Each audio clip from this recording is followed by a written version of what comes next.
জামাত ইসলামী ভাইদের উদ্দেশ্যে বলতে চাই, আমরা আপনাদের ভাই, আপনাদের বন্ধু। বিএনপির উদ্দেশ্যে বলতে চাই, আমরা আপনাদের বন্ধু, আপনাদের আপন। আমরা যখন আপনাদের সমালোচনা করি, শত্রু হিসেবে সমালোচনা করি না, আপন হিসেবে সমালোচনা করি। আপনারা ক্ষমতায় যাওয়ার জন্য সব রকম প্র্যাকটিস করুন। বিএনপিকে বলছি, এনসিপিকে বলছি, জামাত ইসলামীকে বলছি, কিন্তু সাবধান করে দিচ্ছি, ভারতের সাথে কোনো রকম গোপন আতাত করবেন না। ভারতের সাথে কোনো গোপন আতাত করা হলে ডায়লগ করুন, ভারতের সাথে কথা বলুন, কোনো সমস্যা নাই। স্মার্টলি কথা বলুন ভারতের সাথে, চীনের সাথে কথা বলুন, আমেরিকার সাথে কথা বলুন। বিশেষ করে ভারতের কথা বলতে চাই আমি, আলাপ করুন।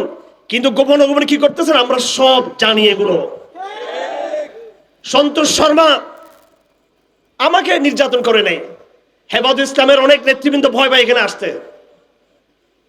ওনাদেরকে বলছি 17 জুলাইয়ে লিডাররা নামে নাই, এগুলো বললে আপনার অনেক খারাপ লাগবে। জুলাই, আমার ফেসবুক দেখবেন, গত বছরের জুলাই সবার ফেসবুক পেজগুলো দেখবেন, অনেক ক্ষমতার স্বাদ পাচ্ছেন। আমি আমার বন্ধুদেরকে বলতে চাই, জামাতকে বলেছিস, বিএনপিকে বলছি, এবার আমার হেফাজতের বন্ধুদেরকে বলতে চাই, আমরা কারাগারে একসাথে ছিলাম, একসাথে বের হয়েছি।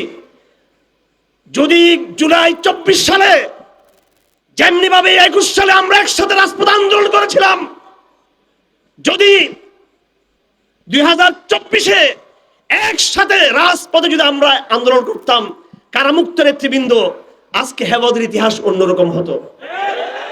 আমি যখন বললাম যে ছাত্র সমাজ আন্দোলনে নেমেছে এবং আবু সাইদ মুগ্ধ রক্ত দিচ্ছে এবং ইতিমধ্যে প্রায় শতাধিক ব্যক্তি খুন হয়ে গেছে, শহীদ হয়ে গেছে, এই মুহূর্তে হাসিনার সাথে আপোষ করে থাকার কোনো বাণী নাই, তখন আমাদেরকে অনেক ভাইয়েরা, আমাদের বড় ভাইয়েরা বলছেন যে ভারত খেলতেছে, এদিকেও ভারত, ওইদিকেও নাকি ভারত, হাসিনাকেও ভারত খেলাচ্ছে আর ছাত্র সমাজকেও ভারত থেকে খেলাচ্ছে।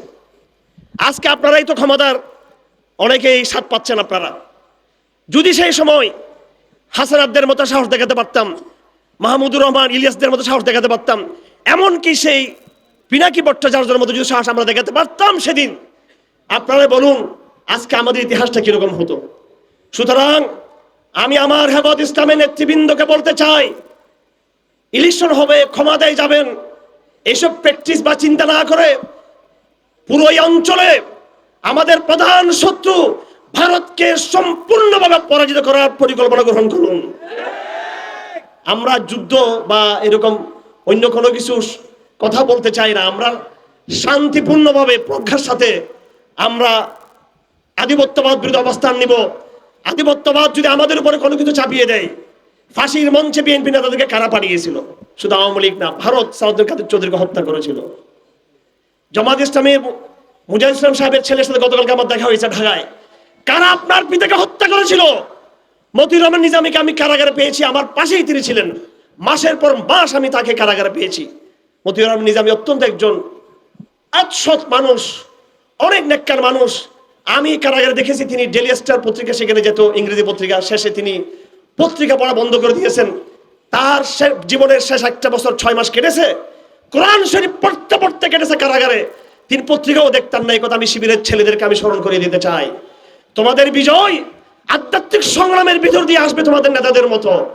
ক্ষমতার মসনদের ভাগাভাগির প্রশ্ন আর বিভিন্ন বৃহত্তর শক্তির সাথে আপোষের মধ্য দিয়ে বিজয় কখনো আসবে না। এই আওয়ামী লীগকে ভারত টিকিয়ে রেখেছিল, সেই ভারত এখন কখনো বিএনপিকে, কখনো জামাতকে, কখনো হেফাজতের একাংশকে তারা আশ্বস্ত করতে চায় যে আমরা তোমাদের বিরোধী না। এই সন্তোষ শর্মা আমাকে যেদিন রিমান্ডে নিয়ে গিয়েছিল, কালবেলার সম্পাদক, তার সাথে ভারতীয় দূতাবাসের এই মিস্টার ডক্টর নীতিশ, তাকে গোয়েন্দা ভাষায় বলা হয় স্টেশন ম্যানেজার, সে আমাকে স্পষ্ট বলেছে আগামী ইলেকশনে কাকে সমর্থন করবেন। যারা সন্তোষ শর্মাকে দাওয়াত দিয়ে থাকেন, আমাদের এই জুলাই বিপ্লবের যারা আমাদের সহযোদ্ধা ছিলেন এক সময়, এখন যারা অনেক সময় ভারতের দিকে একটু ঝুঁকে পড়তেছেন, এই সন্তোষ আমাকে হুঁশিয়ার করে বলে দিয়েছিল আগামী ইলেকশনে, 24-এর ইলেকশনে কাকে সমর্থন করবেন। তখন আমি নীরবতা পালন করছি।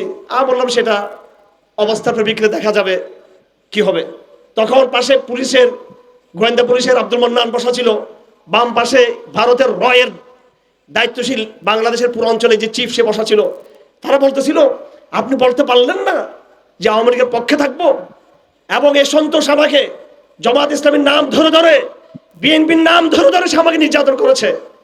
আজকে যদি আপনারা ক্ষমতার জন্য তাদের সাথে আপোষ করেন, সেটা দুর্ভাগ্যজনক হবে। আমরা আজকে কেন এখানে এসেছি আমার ভাইরা ভালো করে বুঝে নিন। আমি জিজ্ঞেস করতে চাই, আপনাদের সংগ্রাম কি শেষ হয়ে গেছে? আপনাদের লড়াই কি শেষ হয়ে গেছে? আপনাদের যেমনি ভাবে আমরা হাসিনার ফেরাউনকে বিতাড়িত করেছি, এবার এখানে নতুন করে ফেরাউন যাতে আসতে না পারে সেই পাহারাদারির দায়িত্ব আমাদেরকে আদায় করতে হবে আমাদেরকে। গতকালকে আমার আত্মীয় জনাব আমির খসরু, মীর ইদ্রিস ভাইয়ের ভাই জনাব মিন্নাসির সাহেব, ওনারা সবাই আমাদের আত্মীয়। মীর হেলাল এবং আপনাদের এলাকার শাকিলা ফারজানা, ওনারা প্রত্যেকে আমাদের সাথে আত্মীয়তার সূত্রে আবদ্ধ। আমি ওনাদেরকে বলতে চাই, গতকালকে আমার যে আমির খসরুর সাথে দেখা হয়েছিল, ওনারা ভয় করে মোল্লাদেরকে সাথে রাখলে ভারত বিএনপিকে জঙ্গি বলবে, মোল্লাদেরকে সাথে রাখলে আমেরিকা জঙ্গি বলবে। আমি তাদেরকে আশ্বস্ত করেছি যে আপনারা এত ভয় পাইয়েন না, আমাদেরকে এত ভয় পাওয়ার দরকার নাই। কারণ ক্ষমতা তো আমরা যাচ্ছি না, ক্ষমতা আপনারাই যাবেন। আমরা আপনাদের ক্ষমতার পথে কোনো বাধা আমরা হব না। আমরা হব নাকি বাধা? আমরা বিএনপি জামাত এনসিপির ক্ষমতার পথে আমরা বাধা হব না, কিন্তু আমরা পাহারাদারি করব যেন আরেকটা হাসিনা যেন কারো বিরুদ্ধে তৈরি না হয়। আমরা এমন এক তারেক জিয়া প্রত্যাশা করি, যে তারেক জিয়া সত্যিকার অর্থে জিয়া রহমানের সন্তান হবেন, খালেদা জিয়ার সন্তান হবেন। কেন? খালেদা জিয়া এবং জিয়া রহমানের দোষ ধরতে পারেন, অনেক সমস্যা থাকতে পারে, কিন্তু ভারতীয় আধিপত্যবাদের বিরুদ্ধে তারা ছিলেন আপোষহীন, তারা ছিলেন।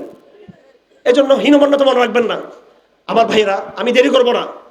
এখানে জুলাই বিপ্লবের ছাত্র সমাজের যে সমস্ত প্রতিনিধি রয়েছেন, আপনাদের উদ্দেশ্যে আমি বলতে চাই, এই আন্দোলনকে একটা সেকুলার রূপ দেওয়া হয়েছে। টেকনাফ থেকে তেঁতুলিয়া পর্যন্ত ওয়ার্ল্ড রেটিং করা হয়েছে। বিপ্লব বিপ্লব বিপ্লব, বৈষম্য।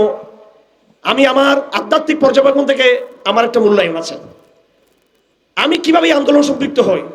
গত জুলাই মাসে প্রথম আমার একটা মামলার ওয়ারেন্ট হয়ে যায় এবং গ্রেপ্তারি পরোয়ানা জারি হবে। দ্রুত আমি রাজশাহী গেলাম আবার হাজিরা দেওয়ার জন্য। আমি একদম কারাগারে ঢুকার জন্য তৈরি হয়ে গেছি। আমি ব্যাগট্যাগ নিয়ে, কাপড় চোপড় নিয়ে, যদি আমাকে বিচারক, যেহেতু মামলার ওয়ারেন্ট হয়ে গেছে, আমাকে কারাগারে ঢুকিয়ে দিতে পারেন, পরে এক সপ্তাহ পরে জামিন দিবেন, এমন হতে পারে। এই দিনটা বড় ভয়ঙ্কর ছিল। তখন ইতিমধ্যে ছাত্রদের আন্দোলন শুরু হয়ে গেছে। আমি রাজশাহীতে গেলাম এবং আল্লাহর ভরসা করে দাঁড়ালাম। দাঁড়িয়ে তৎক্ষণাৎ বিচারক আমাকে জামিন দিয়ে দিলেন, আমাকে আর কারাগারে পাঠান নাই। গত জুলাই মাসে ঢাকাতে, রাজশাহীতে হাজিরা দিলাম, পরের দিন ঢাকা হাজিরা, পরের দিন চট্টগ্রাম হাজিরা, এর পরের দিন ঢাকায় হাজিরা। বিগত বছরের জুলাই মাস পুরোটা ছিল টেকনাফ থেকে তেঁতুলিয়া, রাজশাহী, চট্টগ্রাম, ঢাকা, হাজিরা হাজিরা হাজিরার মধ্যে তারা আমাকে প্রেশন করে ফেলেছিল। আমাকে এমন অবস্থায় আমি যখন দেখলাম আবু সাইদ রক্ত পড়েছে, আমি সিদ্ধান্ত নিয়ে স্যার চুপ থাকা যাবে না, কিন্তু কথা বললাম আমি গ্রেপ্তার হয়ে যাব। তা আমি কি করলাম? মুহররম মাসের 10 তারিখ ছিল আশুরার। আপনারা জানেন তো 10 তারিখ কি ঘটনা করেছিল, কি হয়েছিল? মুহররম মাসের 10 তারিখ ফেরাউনের পতন হয়েছিল, জানেন না আপনারা? ঠিক কিনা? হাদিসে আছে কিনা? আল্লাহ নবী বলেছেন, যদি ইহুদিরা 10 তারিখ আশুরা পালন করে হযরত মূসার কারণে, তাহলে মূসা আমার ভাই, আমি এটার হকদার, আমরা আশুরা পালন করব। আমি 10 তারিখের পরে জুমার খুতবাতে আরবিতে হাসিনার বিরুদ্ধে স্পষ্ট আমার অবস্থানকে আমি ক্লিয়ার করলাম এবং আমি বললাম যে ফেরাউন মিশরের ফেরাউন ছিল, আর হাসিনা হলো বাংলাদেশের লেডি ফেরাউন। আমি তখন বললাম যে আমি এই মাসে মামলার হাজিরা দিতে দিতে আমি ক্লান্ত হয়ে যাচ্ছি। তারপর আমরা আন্দোলনে নামলাম। এই আন্দোলনে খুব অল্প সংখ্যক তরুণ আলেম সমর্থন করেছেন আমাদেরকে, অনেকে সমর্থন করেন নাই। যাই হোক, সেই দুঃখ বেদনা আমি ভুলে যেতে চাই, আমাকে ক্ষমা করতে চাই। আমরা রক্ত দিলে আমাদের লাভ নাই, আমাদের রক্তের উপরে আপনারা কেউ খতিব হবেন, কেউ উপদেষ্টা হবেন, কেউ বিচারক হবেন, কেউ সম্মানিত হবেন আমাদের রক্তের উপরে। আমরা দুনিয়াতে কোনো পদ পদবি চাই না। শাহাদাত হে মাতলু মাকসুদ মুমিন, না মানে গনিমত না কিশোর কুশাই। অনেকেই ঢাকাতে নিজেকে ভালো ছাত্র মনে করে বলতেন, আন্দোলন সংগ্রাম করে দামিস ছাত্ররা, খারাপ ছাত্ররা। আজকে যদি সেটাই হয়ে থাকতো, তাহলে বাইতুল মোকাররমের মসজিদে বসে এই দামিস ছাত্ররাই তো আন্দোলন করে আজকে রাজপথে রক্ত দিয়ে হাসিনাকে বিতাড়িত করেছে। আজ বাইতুল মোকাররমের মেম্বার আমাদের হাতে এসেছে, সেখান থেকে আব্দুল মালিক হাফিজাহুল্লাহ এখন অন্যায়ের বিরুদ্ধে সোচ্চার কণ্ঠে তিনি কথা বলতেছেন। এটা বিপ্লবের ফসল কিনা? আগামী তো হানাজারি মাদ্রাসার ছাত্ররা যদি রক্ত দেয়, তাদের লাভ নাই। এখানকার কোনো শিক্ষক হয়তো বাংলাদেশের কোনো সম্মানজনক মসজিদে পৌঁছবেন ইনশাআল্লাহ আজিজ, তাদের লাভ হবে, ইসলামের ফায়দা হবে। এটা ভালো করে বোঝার চেষ্টা করবেন। আমাদের অন্য কোনো চাহিদা আমাদের নাই। আমি যে কথা এখানে বিপ্লবী ছাত্রদের উদ্দেশ্যে বলতে চাই, এনসিপির উদ্দেশ্যে, ডক্টর ইউনূস সাহেবের উদ্দেশ্যে, হাসান আব্দের উদ্দেশ্যে, হাদি ভাইদের উদ্দেশ্যে বলতে চাই, এই আন্দোলনের মূল কারিগর ছিলেন আল্লাহ পাক সুবহানাহু ওয়া তাআলা। আপনি দেখুন, জুলাইয়ের 1 তারিখ থেকে 15 তারিখ পর্যন্ত, 15 তারিখ থেকে জুলাই শেষ পর্যন্ত এই ছাত্র সমাজ দাবি এক, দফা এক, শেখ হাসিনার পদত্যাগ, এই কথা কেউ বলেন নাই, কেউ বলে নাই। এটা কোঠার আন্দোলন ছিল প্রথম ধাপে। দ্বিতীয় ধাপে যখন রক্ত ঝরতেছিল, তখন মাত্র ছাত্র সমাজ ওবায়দুল কাদেরের পদত্যাগ দাবি করেছে, আর আইনমন্ত্রীর পদত্যাগ দাবি করেছে, আর ওই দুষ্ট হাসান মাহমুদের পদত্যাগ দাবি করেছিল। মাত্র 4 জন মন্ত্রী তার পদত্যাগ দাবি করেছিল। তখনও তারা হাসিনার পদত্যাগের সাহস তারা করে নাই তখনও। কিন্তু মুহররম মাসের শুরু দিয়ে আল্লাহর তকদিরের কুদরতের খাতায় লেখা হয়ে গেছে, মিশরের ফেরাউনকে আমি মুহররম মাসে ডুবিয়েছি, বাংলার ফেরাউনকে আমি মুহররম মাসে আমি ডুবিয়ে দিব। মুহররম মাসের 10 তারিখ শেষ, 15 তারিখ শেষ, 20 তারিখ শেষ, 21 তারিখ, 22 তারিখ, 23 তারিখ। আমি চিন্তা করতেছি, ছাত্ররা নেমে গেল, আলহামদুলিল্লাহ। আমি ধন্যবাদ জানাচ্ছি, আপনারা আমাদের ডাকা সাড়া দিয়েছেন। এই মাদ্রাসার গেটের সামনে যখন ছাত্ররা নামলো হাটাজারির, এটা ভালো চোখে অনেকে দেখেন নাই, অনেকে সেটা ভালো চোখে দেখেন নাই। যারা ভালো চোখে দেখেন নাই তারা কিন্তু বেনিফিশিয়ারি হয়েছেন। আপনারা জানেন, আপনাদের বিরুদ্ধে একমাত্র বাংলাদেশ ইতিহাসে এটা প্রথম ঘটনা, একটা থানায়, একটা ঘটনায় 1 ডজন মামলা হয়েছে। একটা থানায় শাপলা চত্বরে মামলা হয়েছে, পল্টন, মতিঝিল, রমনা, অনেকগুলো থানা মিলে 30-40টা 50টা মামলা হয়েছে। কিন্তু মোদী বিরোধী আন্দোলন 2021 সালে, এটা আমি হাটাজারির ভাইদের উদ্দেশ্যে বলতে চাই, শুধু একটা থানাতে 1 ডজন মামলা হয়েছে, শুধু একদিনের একটা ঘটনায়।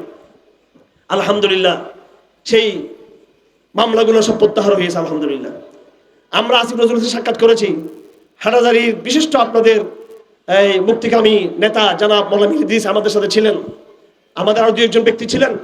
আমরা আসিফ নজরুলকে আমরা মামলার ফাইলগুলো দিলাম, এবং দেওয়ার পরে আমরা যারা ঢাকাতে নেতৃবৃন্দ রয়েছেন হেফাজতের বললাম যে আপনারা আমাদের কাগজগুলো দেন। আপনারা জানেন, এই 5 আগস্টের পর থেকে আজ পর্যন্ত আমি এমপি হওয়ার কোনো স্বপ্ন দেখিনি, অথচ বাঁশখালীতে আমাদের পারিবারিক অবস্থা এত শক্তিশালী যে আমি জামাত বিএনপির সাথে আমি টক্কর দেওয়ার শক্তি আমার ব্যক্তিগত আমার বাঁশখালীতে আছে আলহামদুলিল্লাহ, ইলেকশনের প্রশ্নে। কিন্তু আমি সেটা করবো না কখনো। এবং ঢাকা থেকে আমি কোনো তদবিরবাজি করি নাই, কোনো তদবিরবাজি করি নাই। ডক্টর ইউনূসের সাথে আমি সেলফি তুলি নাই, অন্যদের সাথে আমি সেলফি তুলি নাই। বিগত 1 বছরে 1000-এর বেশি মজলুমকে আমরা আলহামদুলিল্লাহ কারাগার থেকে মুক্ত করেছি আমরা আলহামদুলিল্লাহ। যাবজ্জীবন ফাঁসির দণ্ডপ্রাপ্ত এবং 20 বছর 10 বছরের কারাগারে যারা ছিল, এরকম অসংখ্য অগণিত আলেমদেরকে আমরা মুক্ত করেছি। তার মধ্যে একজন আলেম মওলানা আবু তাহের, যিনি শাইখুল হাদিস মওলানা আজিজুল হক সাহেব রাহমাতুল্লাহের অন্যতম স্বনামধন্য ছাত্র ছিলেন। 20 বছর পরে তিনি কারাগার থেকে বের হয়ে গত 2 সপ্তাহ আগে তিনি হাটাজারি মাদ্রাসায় এসেছিলেন। কিন্তু আপনারা তাকে সম্মান জানাতে পারেন নাই, কারণ তিনি সেলিব্রিটি না। 3 বছর থাকে, 2 বছর থাকলে সেলিব্রিটি হয় কারাগারে, আর 20 বছর থাকলে এদেরকে আপনারা চিনেন না। যাই হোক, উম্মতের মুজাহিদদেরকে চিনার চেষ্টা করবেন।